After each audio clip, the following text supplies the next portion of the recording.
And when we choose to focus on one thing and really put our energy into one thing at a time, it becomes a springboard for actually reaching our goals.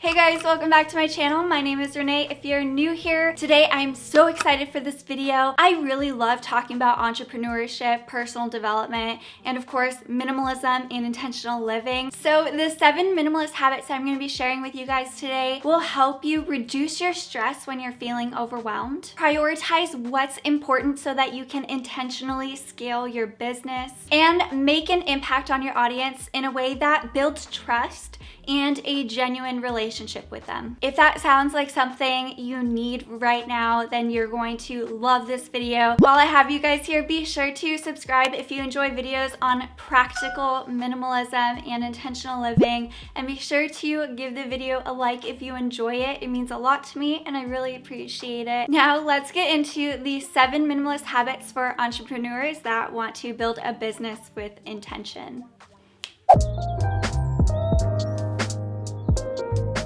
It's really easy to hold on to residual energy of your previous day, especially if your day didn't go as planned. This can really affect your productivity and how you're feeling about going into a new day. This first minimalist habit really helps to clear any emotional weight that may be holding you back from showing up as the person you want to be. And this habit is to start with a blank to-do list every single day. I never bring anything over from a previous to-do list that I made the day before unless I absolutely have to, and if I do have to, then I make sure that I approach it in a way where it feels like I'm writing it down for the first time. This switch in my mindset and my new approach to uncompleted tasks from the previous day has made the biggest difference in my productivity. It's seriously the worst when you have one task that makes its way on your to-do list 4 days in a row. This used to make me feel really ashamed, and it would take a toll on my confidence, on the confidence that I had to actually complete that item, so it would make me want to keep pushing it off. So I've started just approaching it differently. Instead of adding it to every single to-do list, I start blank with a fresh to-do list without that residual task holding me back. And then if I do have to bring it over because it is important, then I will approach it as if it's the first time, and I make it also the first task on my list so that I get it done as soon as I can, so that I can just kind of cut ties with that task. And then following that habit, I also create a mantra or a statement to set my intention each day. I write it down on a sticky note, or I write it down in a journal, somewhere where I have it available to me wherever I'm working, so like my office desk. I like to use statements or mantras that make it feel like I've already accomplished a specific goal. This is really powerful. This can look like I'm really grateful for the community I've built, or I'm really proud of myself for the progress I've made on my website, or my absolute favorite, which is to repeat my brand mission to myself as my mantra for the day, which is I am helping people create the intentional life that they crave through practical minimalism. Minimalist habit number 2, when developing a product or even a piece of content, make sure that you are reverse engineering the problem that you're solving before you actually press record when you're filming or actually create that course. I'm sure you've heard this plenty of times before, but when somebody is making a purchase, it's to solve a problem that they're dealing with in that moment. If you really want to make an impact and scale your business with intention, it's really important to truly understand what problem you're solving with each piece of content that you're delivering to your audience. And this is so that you resonate with them. They feel like you get them. If you feel like you're struggling with understanding what your audience really needs from you and what problems you're actually solving, try to, on Instagram, find somebody that can represent the audience, your dream client, whomever you're actually making your content for. Reach out to them and ask them specific questions to get that kind of information for yourself. Some questions could be like, do you find yourself falling into old habits? habits? Does this stress you out? What are those habits that you're falling back into? Or what are your goals for the year? And do you feel like anything is holding you back from actually achieving them right now? And another resource is answerthepublic.com. I actually learned this one from Think Media, taking a course from them. Basically, it pulls its data from Google search for the most relevant questions that people are searching based on the keyword that you input into their system. So for instance, for me, I can search the word minimalism on Answer the Public, and it'll spew out information that's actually relevant to the keyword minimalism for what people are searching for. This is really great for understanding what problems people are facing right now, what questions they have, and you can build content around that, get some ideas that way. So always start out with truly understanding what your audience needs from you, and then produce your content in a way that's valuable to them and is digestible as well, so that they can really benefit from that information that you're sharing and all the hard work you're putting into creating your products or your resources.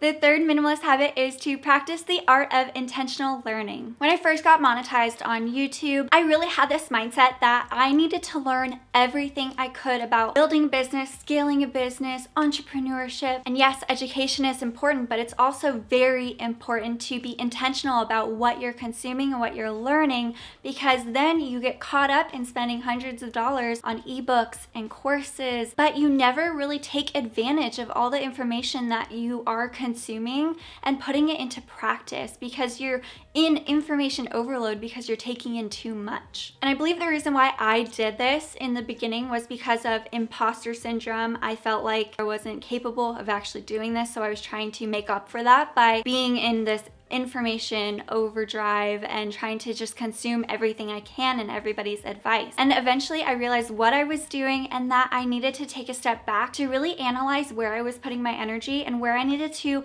allocate my energy to really focus where I can get the highest return on investment at that time for what I was going through. Decluttering and removing all of that information to only focus on one course, one method, one skill at a time has made a huge difference for actually being able to move the needle forward for my brand and my YouTube channel. So what I want you to do is create a list of 3 things that would really help you right now, what you can learn, and based on what you're learning, create a plan and a timeline for how you can measure your progress for learning that skill. And then dedicate a month or a quarter where you're only focusing your energy on that one thing to really not master it, but make progress in it. Because using the term master, I hate that, because the perfectionist in me, it's just a struggle, and I need to remember progress, not perfection, and that's what's important. And when we choose to focus on one thing and really put our energy into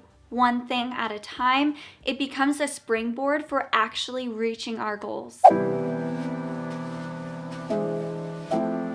Number 4 on my list of minimalist habits for entrepreneurs is to understand the power of consistency and show up every single day. I feel like this is something that I've heard over and over again, or I've read over and over again, and that is the difference between somebody who is successful in building a trusting community and actually scaling their business between somebody that isn't successful is whether that person is showing up and being consistent with their work. So if you're running a YouTube channel, make sure that you're sticking as close to your uploading schedule as possible, whether that's weekly or bi-weekly. And the same goes for if you run a podcast or an Instagram page. And if you currently don't have a schedule in place, now is the time to actually create one. I personally use Google Sheets for my content calendar, and I got my inspiration from Catherine Manning. I love her YouTube videos. She's really a great inspiration for if you're trying to grow on YouTube. Her tips actually work. But I always make sure that I have the next upcoming month planned out before the month actually starts. So I'm always a month ahead with planning what videos I'm going to be creating. This really helps with preventing decision fatigue. And if I'm maybe in a creative funk where I can't really think of a video idea, this helps to prevent me stressing out from doing that throughout the month when I'm trying to actually film and upload and I have other things to worry about.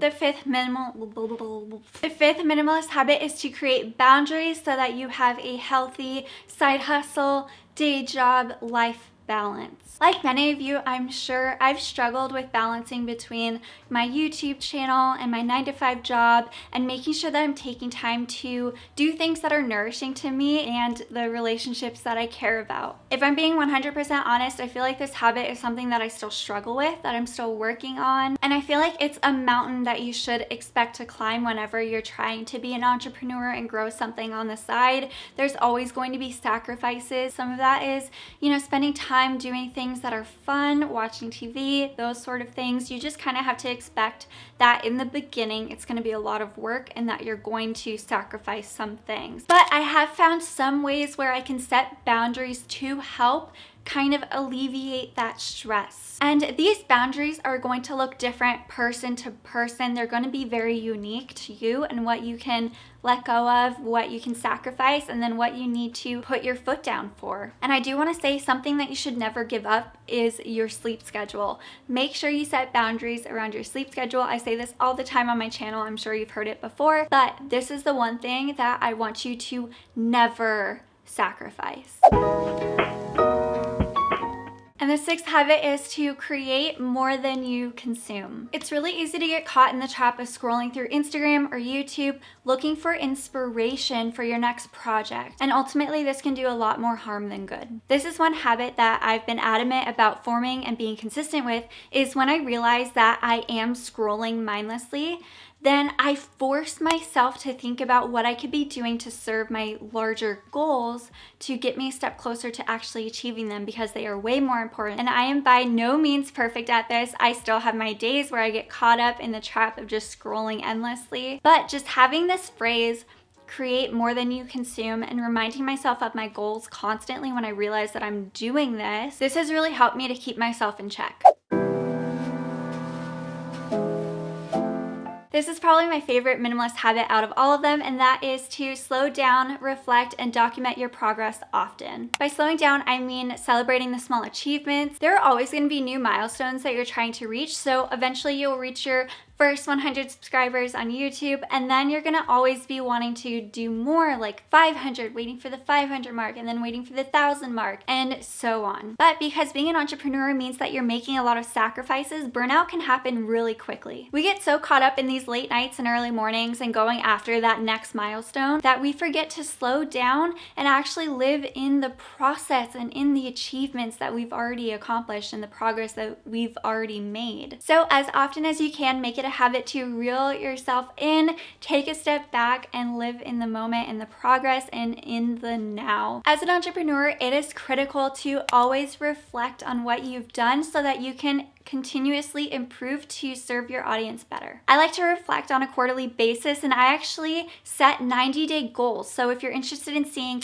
how I set those goals to a point where I can actually achieve them and make them reachable, then check that video out after this one. But when I do revisit my 90-day goals at the end of every quarter, I then reflect on bigger picture things like, am I still in alignment with my mission? What went well? What didn't go well based on my analytics? And what do I need to improve on? And then every single week after I post a video, I watch that video all the way through and I make notes on what I can improve on in the next video. What can I do with my editing style that's a little bit different? Or how can I better communicate with you guys? After this video, if you don't already have one, I want you to create a plan and a routine that allows you to reflect on your business and curate some questions that really work for your business model that you can ask yourself to continuously improve. And the last one, document. One way to document your journey as an entrepreneur is to, of course, have a journal. I actually originally wasn't planning on using a journal in 2021, but a friend of mine gifted me one. She is so wonderful and it was so thoughtful, and I'm actually very glad that I have a journal to document this year. And I decided to dedicate this journal to documenting my entrepreneur journey this year for my YouTube channel, as well as to help me work through some limiting beliefs that I'm still working on. I want to be able to look back one day and read through challenges that I faced in the beginning years of my entrepreneurial journey so that I can stay rooted in my beginnings. I don't really have a routine for writing in this journal, but I try to write in it at least once a month with what I'm struggling with right now, what I've conquered, and what I'm feeling in that moment. I honestly feel like I can make a part 2 of this video. I really love this kind of topic, and there are some other habits that I've instilled into my routine that have really helped me with reducing my stress and staying clear on my goals and my mission, and to make sure I'm building my brand with intention. Let me know if you would want a part 2 of this video, and also be sure to hit the like button down below if you enjoyed it. Feel welcome to subscribe if you enjoy videos on practical minimalism and intentional living. I cannot wait to see you guys in next week's video. Bye!